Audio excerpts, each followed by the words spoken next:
to student loan management. Yeah, it's meant to be one of the legacies of this government. But how far has this gone to really deal with the issues it was set up to deal with? But Bukola has this next conversation. Bukola. Yes. That is quite important if it were to, ensure security for the education system and, of course, guarantee the future of those we often call the leaders of tomorrow. So how well has the Student Loan Fund, NELFUND, Nigeria Education Loan Fund, performed? And joining us for this all-important conversation is the Managing Director of the fund itself, Mr. Akintunde Sawyerr, who joins us virtually this morning. Good morning, sir. Thank you so much for joining us. Good morning, Bukola. It's a pleasure to be here. Okay, I hope that the audio improves from here. So by faith, I'm going to fire the first salvo. So the last we checked, the fund had disbursed about 110 billion naira. Now, there are varied figures that would like you to clarify. 110 billion naira to 328,000 applicants. That was from December 2024. Now we're in February 2025. Please bring us up to speed on the progress of NELFUND so far from that point.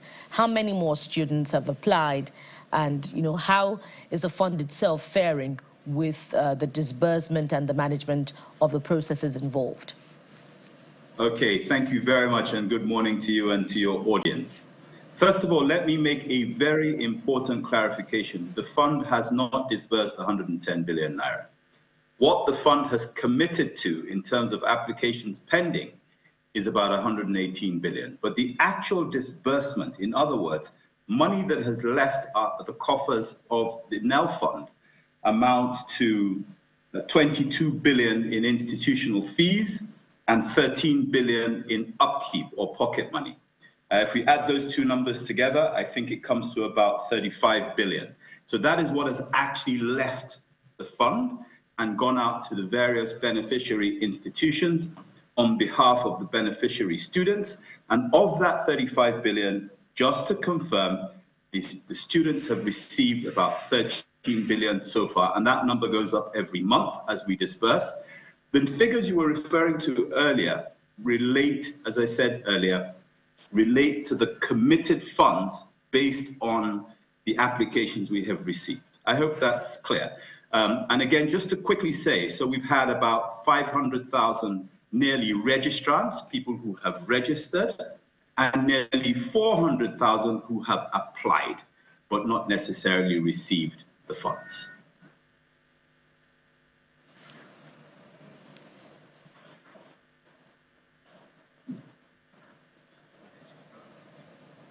Okay, we have sound issues.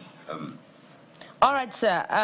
From there, the natural follow-up would be the aspirational target of the fund was 1.2 million within the very first few months of the start of date, but 328,000 or a bit or plus is a far cry. What are the issues that you find to be responsible for what seems to be, the hesitancy of students and by extension their families really to embrace this loan scheme? Okay, so again, the aspirational target is to cover as many people as possible. We have about 2 million possible applicants, but never was it the case that that was going to be covered within the first few months. There is a process. We've been going for less than 250 days. The aspirational target is to reach the number of around 2 million, perhaps in 12 months' time. It could never have been achieved in a few months of the fund. The truth about it is that, when you introduce a new scheme, any new scheme at all, when you introduce a new scheme, people need to really understand it. They have questions to ask, especially if it's a loan where they have to pay back. They have questions to ask, they have clarifications to be made. People have to be very well considered. And NELFUND also is a responsible lender. We're not here to force loans on people. Our target is to solve the problems that people may have in terms of their ability to be able to access education, we still have to recognize and respect that that is a voluntary process on the part of the applicants.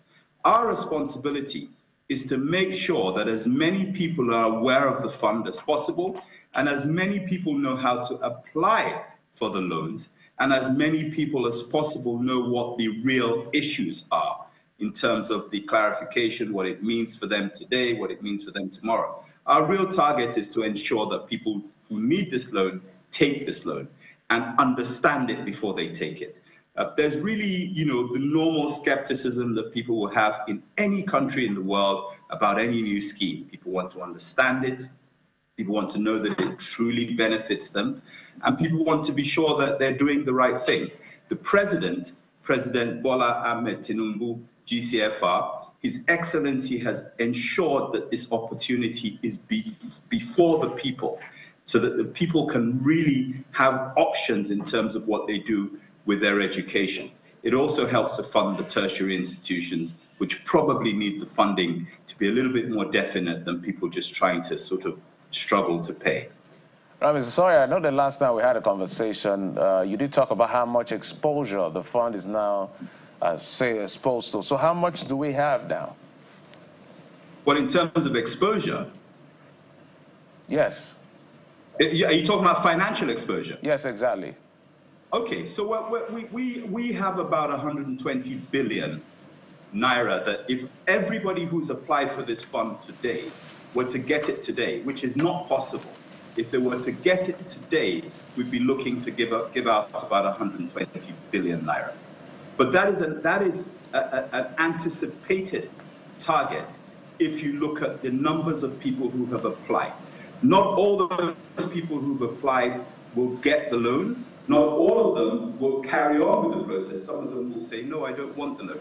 And also, we've got to verify that all of those people are indeed bona fide students and are properly qualified in terms of all the requirements that our guidelines ask for. So, but the truth about it is, as a responsible lender, once you're approached by students or by loanees to say, look, we want this loan, we try to ensure that we have an idea of what that means in the event that we have to pay it all out, so that we have the funds ring-fenced, so that we're not telling stories to people. That's what the President wants us to do. That's what we're doing. We want to make sure that we are fully on board with any potential promise that we make.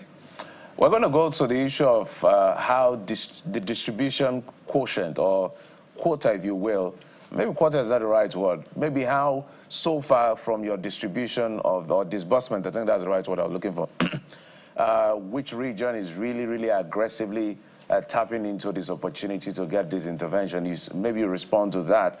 And also the people that are supposed to make commitments to the fund, how much is that coming through? I know that the law clearly spells out who and who and who. Are you also having private donors as well in the mix? So 2 questions, if you can.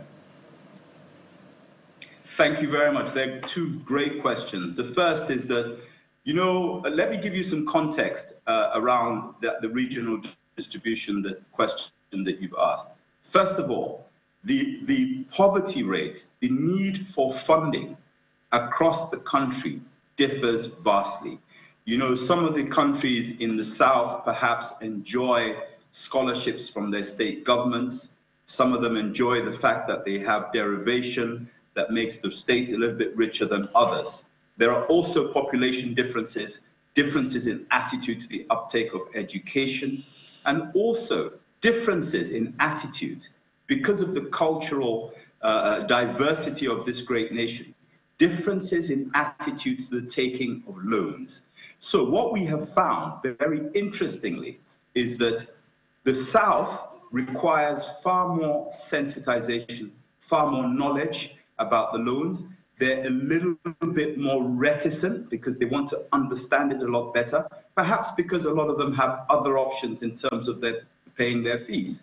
In the northern parts of the country, and I'm speaking in very general terms, in the northern parts of the country that have been ravaged with insurgency and banditry and lots of deaths perhaps of parents, lots of orphans.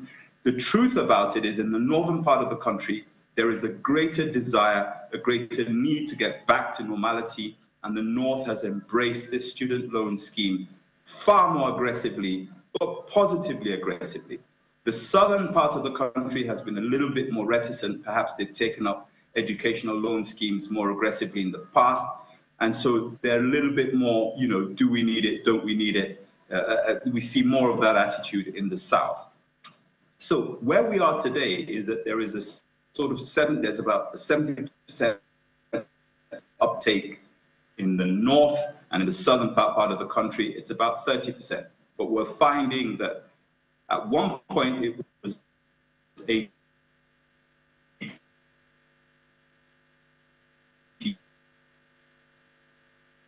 Oh dear.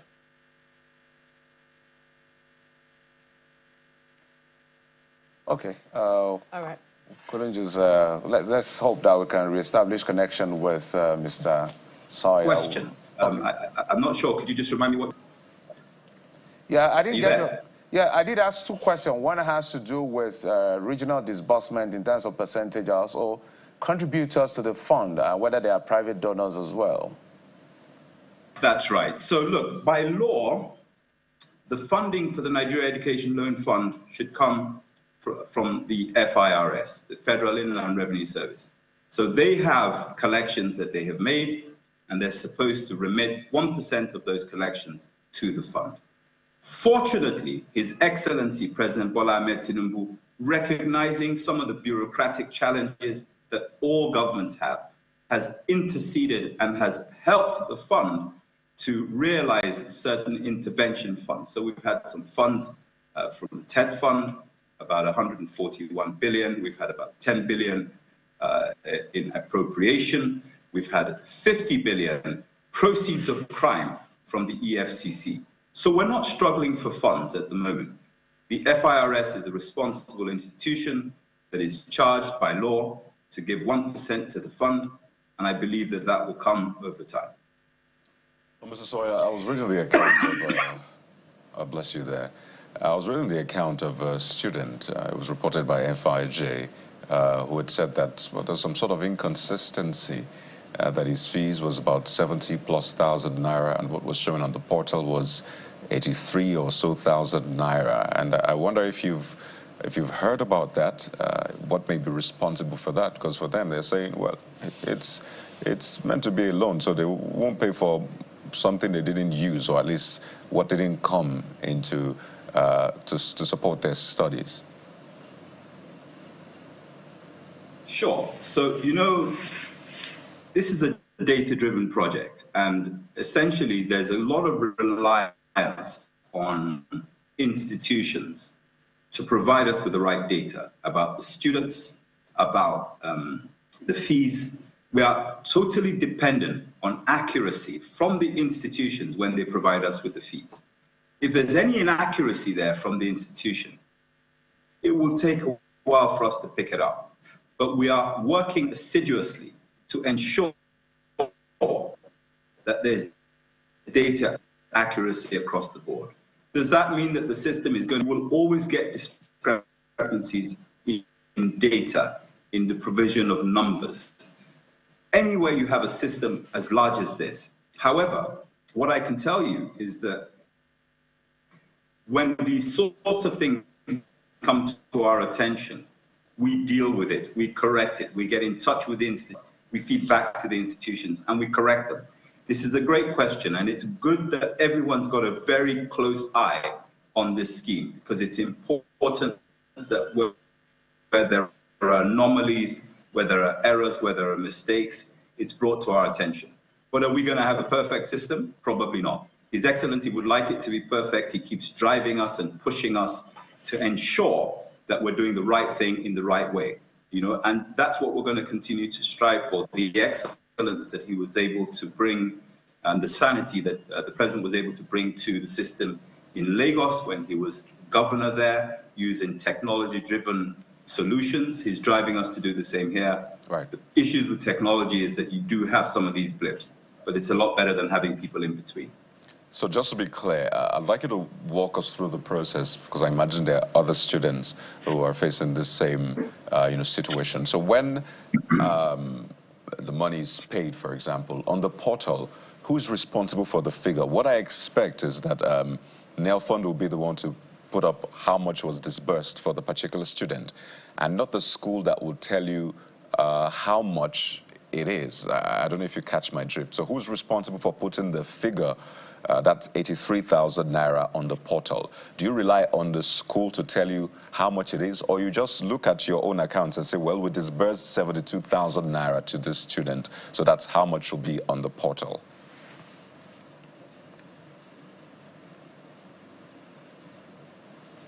Okay, there's a very simple way for me to answer that question, okay? But let me use a non-NELFUND related example for you first. If I was a bank and you approached me that you wanted to buy a car, I would never be the one to determine how much the car is. The person selling you the car would say the car is X thousand or X million naira. You would then come to me to say, I want to buy a car for X million naira, can you lend me the money? We're never going to be in a position as NELFUND to determine how much fees are. The institutions determine how much the fees are. They tell us to study engineering at University of Maiduguri. Student approaches us to apply for the loan. When they go to the portal and they see that figure for their course, that figure was put there by the institution. What we do is we ask the student to check that the figure is right. We ask them to check that the course is right. We ask them to check that the institution is right. We ask them to check that the level they're at, 100 level, 200 level, or whatever, is right. It is only then that they should apply for the loan, when all those figures are correct. But in terms of your question, who's responsible for the figures? It is not NELFUND. Different schools have different courses, different levels, different. We have a system where they upload into our system all of those figures. The accuracy of those figures is entirely the responsibility of the institution.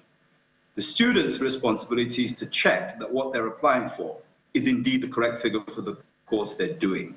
But NELFUND is responsible for giving out loans against the figure provided by the institution and approved, as far as applying for the loan is concerned, by the student.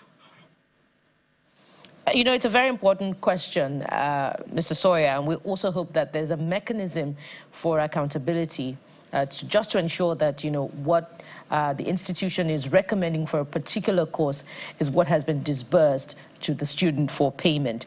But you have 60 seconds to quickly respond to this one.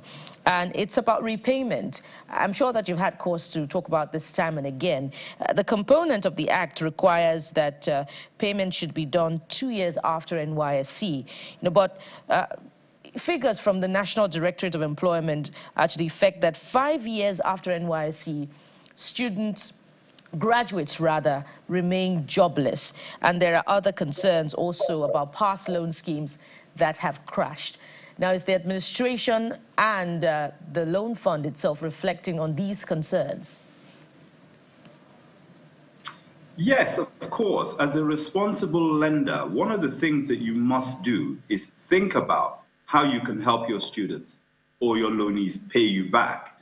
It's a revolving fund. The truth about it is that there are other organs, institutions of government, and other economic policies that are being driven by the administration of President Tinubu to ensure that there is greater employability in this country, that there are greater numbers of jobs. One of the things that we're tasked with, for example, is to provide skills training. So we've been talking about academic training this morning, but NELFUND is tasked also with actually training people in skills, which is what the country needs. But I'll say a couple of things to you. I have absolute confidence that the administration economic policies will create jobs. You're right, there's a history, long history of great unemployment in this country. But this is an administration that is tackling that now actively. We're going to do our part. 2 years after National Youth Service Corps is when people are obliged to report their position as far as their ability to pay is concerned. They're not obliged to pay that at that time, especially if they don't have a job. We're looking to set up a job portal to help consolidate jobs so that people have the opportunities. We're going to do everything we can to make people more employable. That's our contribution to this. We don't want to give people loans so that actually they can't pay them back. The other thing I should let you know is that if we reduce the dropout rate in this country, employability will go up, will get better. We're also looking in the future to seeing what sort of relevance the courses people were lending money to has in terms of employability and in terms of contribution to the economy. All of these things will be streamlined over time. The president has thought this through very carefully. He's picked some of us to go and implement his vision. And I believe that we should be optimistic about the future. If we keep looking to the past to see what has happened in the past, there'll be depression about the future. People said this scheme would never take off. It's taken off. They said it wouldn't work. It's worked. They said people wouldn't get funds. They're getting it. So, you know, this is the political will that sits behind this. And I would just urge you to you know, and the audience to really think about a brighter future and really forget some of the things that have happened in the past that make people skeptical. I already indicated to you that many of the things that they said wouldn't be possible have happened. And I'll tell you, this scheme will not crash. The president is fully behind it. He's driving it. He's making sure that everything works towards making this a success. Thank you. All right. Making your beneficiaries employable in the long term. We're going to hold you by that, Mr. Sawyerr, and indeed the administration, because the test for the loan scheme is ongoing already. In another 4 years, we'll be seeing some of the consequences, which we all hope will be hopeful. We've been talking with Mr. Akintunde Sawyerr. He is the Managing Director, Chief Executive Officer of the Nigeria Education Loan Fund, NELFUND, who has joined us virtually from Abuja. Thank you so much for your time. Thank you for having me on your show. Look forward to you holding me to the things I've said. Thank you.